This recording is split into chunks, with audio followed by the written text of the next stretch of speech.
حامد میر صاحب عمران خان سے شکوہ کرتے ہوئے نظر آ رہے ہیں کہ نمل یونیورسٹی کے افتتاح کے موقع پر حامد میر صاحب سے انہوں نے درخواست کی کہ پرائم منسٹر یوسف رضا گیلانی اور وزیر تعلیم احسن اقبال سے گزارش کر کے انہیں راضی کریں اور وہ نمل یونیورسٹی کے افتتاحی تقریب میں شامل،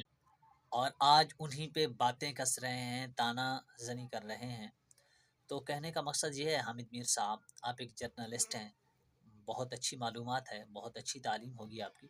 تو آپ کو یہ بخوبی معلوم ہوگا کہ اسلام میں گدھا کھانا یا گدھے کا گوشت کھانا جائز نہیں ہے، حرام ہے، لیکن ایک خاص کنڈیشن میں آپ پہ حرام گوشت